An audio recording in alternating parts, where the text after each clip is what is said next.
ಹುಬ್ಬಳ್ಳಿಯ ಪ್ರತಿಷ್ಠಿತ ಕಾಲೇಜಿನ ಆವರಣದಲ್ಲೇ ನೇಹಾ ಹಿರೇಮಠ್ ಕಗ್ಗೊಲೆಯಾಗಿತ್ತು. ಪ್ರಕರಣ ಇದೀಗ ರಾಜಕೀಯ ತಿರುವನ್ನ ಕೂಡ ಪಡೆದುಕೊಂಡಿದೆ. ಮಗದೊಂದು ಕಡೆ ಸಿಬಿಐ ತನ್ನ ತನಿಖೆಯನ್ನ ಕೂಡ ಮುಂದುವರಿಸ್ತಾ ಇದೆ. ಇದರ ನಡುವೆ ಸಾಲು ಸಾಲು ಬಿಜೆಪಿ ನಾಯಕರು ನೇಹಾ ಅವರ ಕುಟುಂಬಸ್ಥರನ್ನ ಭೇಟಿಯಾಗಿ ಸಾಂತ್ವನ ಹೇಳುವ ಕೆಲಸ ಮುಂದುವರೆದಿದೆ. ಈಗ ಗೃಹ ಸಚಿವ ಅಮಿತ್ ಶಾ ಅವರ ಸರದಿ. ನೇಹಾ ಪೋಷಕರನ್ನ ಭೇಟಿಯಾದ ಅಮಿತ್ ಶಾ ಸಾಂತ್ವನ ಹೇಳಿ ಧೈರ್ಯ ತುಂಬಿದ ಕೇಂದ್ರ ಗೃಹ ಮಂತ್ರಿ. ರಾಜ್ಯದಲ್ಲಿ ಲೋಕಸಭಾ ಚುನಾವಣೆ ಎರಡನೆಯ ಹಂತದ ಮತದಾನಕ್ಕೆ ಬೆರಳೆಣಿಕೆಯಷ್ಟು ದಿನಗಳು ಮಾತ್ರ ಉಳ್ಕೊಂಡಿದೆ. ಎರಡು ರಾಷ್ಟ್ರೀಯ ಪಕ್ಷಗಳು ಉತ್ತರ ಕರ್ನಾಟಕದಲ್ಲಿ ಬೀಡು ಬಿಟ್ಟು ಮತ ಭೇಟಿಯನ್ನ ನಡೆಸಿವೆ.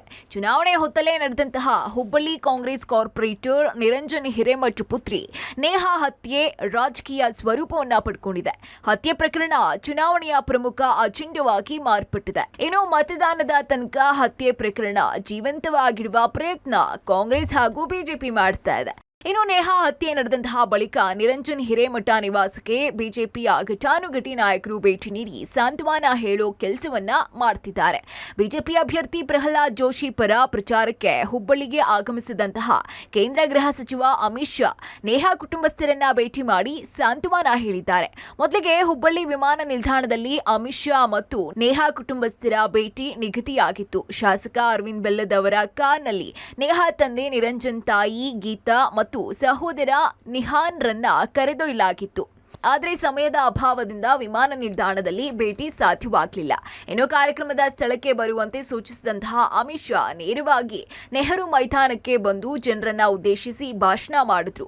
ತಮ್ಮ ಭಾಷಣದಲ್ಲಿ ನೇಹಾ ಹತ್ಯೆ ಪ್ರಸ್ತಾಪಿಸಿದಂತಹ ಅಮಿತ್ ಶಾ ಕರ್ನಾಟಕದಲ್ಲಿ ಮಹಿಳೆಯರ ಸುರಕ್ಷತೆ ಮಾಡೋದಕ್ಕೆ ರಾಜ್ಯ ಕಾಂಗ್ರೆಸ್ ಸರ್ಕಾರಕ್ಕೆ ಆಗದೇ ಇದ್ರೆ ಹೇಳಿ, ನಾವು ಸುರಕ್ಷತೆ ನೀಡ್ತೀವಿ ಅಂತ ಗುಡುಗಿದ್ರು. नेहा हिरेमठ की हत्या हुई, किसकी जिम्मेदारी है? भाइयों बहनों बताओ आप। पर ये कह रहे व्यक्तिगत मामला है। क्या बच्ची बन ठन कर कैंपस में नहीं जाएगी? आप सुरक्षा नहीं करोगे, इसकी हत्या कर दी जाएगी। अरे नहीं बन पड़ता है तो छोड़ दो, हम कर्नाटक को सुरक्षित करेंगे। भाइयों और बहनों, कर्नाटक की बच्चियों को ये सुरक्षा नहीं दे सकते।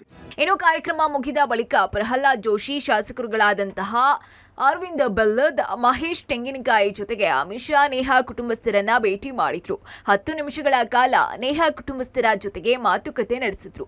ನಿಮ್ ಜೊತೆಗೆ ನಾವಿದ್ದೀವಿ ಅಂತ ಧೈರ್ಯ ತುಂಬಿದ್ರು. ರಾಜ್ಯ ಸರ್ಕಾರದ ತನಿಖೆ ಮೇಲೆ ನಂಬಿಕೆ ಇಲ್ಲದೆ ಹೋದ್ರೆ ನಮಗ್ ತಿಳಿಸಿ, ನಾವು ಸಿಬಿಐ ಮೂಲಕ ತನಿಖೆ ಮಾಡಿ ನ್ಯಾಯ ನೀಡ್ತೀವಿ ಅಂತ ಭರವಸೆಯನ್ನ ಕೊಟ್ಟಿದ್ದಾರೆ. ಇನ್ನು ತಮ್ಮ ಮಗಳ ಹತ್ಯೆಯ ಆರೋಪಿಗೆ ಸಾವಿನ ಶಿಕ್ಷೆ ಆಗಬೇಕು, ಇದಕ್ಕೆ ಹೊಸ ಕಾಯ್ದೆ ತರಬೇಕು ಅಂತ ನೇಹಾ ತಂದೆ ನಿರಂಜನ್ ಹಿರೇಮಠ್ ಅಮಿತ್ ಶಾಗೆ ಮನವಿ ಪತ್ರವನ್ನ ಕೊಟ್ಟಿದ್ದಾರೆ. ಇನ್ನು ಕೊಲೆ ಆರೋಪಿಗೆ ಉಗ್ರ ಶಿಕ್ಷೆಯಾಗುವ ನಿಟ್ಟಿನಲ್ಲಿ ವಿಶೇಷ ಕಾಯ್ದೆ ತರೋದಕ್ಕೆ ಮನವಿ ಮಾಡಿದ್ದೀವಿ. ಈ ಬಗ್ಗೆ ಮನವಿ ಪತ್ರ ನೀಡಿದ್ದೀವಿ. ನಮ್ಮ ಮನವಿಗೆ ಶಾ ಅವರು ಸಕಾರಾತ್ಮಕವಾಗಿ ಸ್ಪಂದಿಸಿದ್ದಾರೆ ಅಂತ ತಿಳಿಸಿದ್ರು.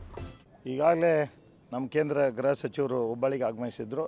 ಅವ್ರ ಗಮನಕ್ಕೆ ಕೂಡ ನಮ್ಮ ಮಗಳ ಹತ್ಯೆ ಪ್ರಕರಣ ಬಗ್ಗೆ ಮಾಹಿತಿಯನ್ನು ಕೊಟ್ವಿ. ಅದರ ಜೊತೆಗೆ ಅವರಿಗೂ ಕೂಡ ಮಾಹಿತಿ ಇದೆ ಅಂತ ಕೂಡ ಮಾತನ್ನು ಹೇಳಿದರು. ಕೆಲವೊಂದು ಕಾಪೀಸ್ ಕೂಡ FIR ಕಾಪಿ ಆಗಲಿ, ಕಂಪ್ಲೇಂಟ್ ಕಾಪಿ ಆಗಲಿ ಮತ್ತು ಒಂದು IPC ಸೆಕ್ಷನ್ನಲ್ಲಿ ಚೇಂಜಸ್ ಕೂಡ ತರಬೇಕು ಅನ್ನೋ ಡಿಮಾಂಡ್ ಕೂಡ ಅವರಲ್ಲಿ ಇಟ್ಟು, IPCಯಲ್ಲಿ ಇಂಥ ಪ್ರಕರಣದಲ್ಲಿ 20 ವರ್ಷ ಸಜಾ ಮಾತ್ರ ಇದೆ, ಅದರ ಬದಲು ಗಲ್ಲು ಶಿಕ್ಷೆ ಆಗಬೇಕು ಅನ್ನೋ ಡಿಮಾಂಡ್ ಕೂಡ ನಾನು ಇಟ್ಟಿದ್ದೀನಿ. ಅದಕ್ಕೆ ಮುಂದೆ ಬರ್ತಕ್ಕಂಥ ದಿವಸಗಳಲ್ಲಿ ಅದನ್ನು ಕೂಡ ನಾನು ಗಮನಿಸ್ತೀನಿ ಅನ್ನೋ ಮಾತು ಹೇಳಿದ್ದಾರೆ. ಒಟ್ನಲ್ಲಿ ನೇಹಾ ಹತ್ಯೆ ಲೋಕಸಭಾ ಚುನಾವಣೆಗೆ ಪ್ರಮುಖ ಅಸ್ತ್ರವಾಗಿದ್ದು, ಅಮಿತ್ ಶಾ ಭೇಟಿ ಬಳಿಕ ಮತ್ತೊಂದು ಹಂತದ ಚರ್ಚೆ ಹುಟ್ಟಾಕೊಂಡಿದೆ. ಇದು ಮತದಾರರ ಮೇಲೆ ಯಾವ ರೀತಿ ಪರಿಣಾಮ ಬೀರುತ್ತೆ ಅಂತ ರಿಸಲ್ಟ್ ವರೆಗೂ ಕಾಯಬೇಕಾಗಿದೆ. ಕ್ಯಾಮರಾಮನ್ ನಾರಾಯಣ್ ಗೌಡ ಜೊತೆಗೆ ಸುನಿಲ್ ಪಾಟೀಲ್, ಪಬ್ಲಿಕ್ ಟಿವಿ, ಹುಬ್ಬಳ್ಳಿ.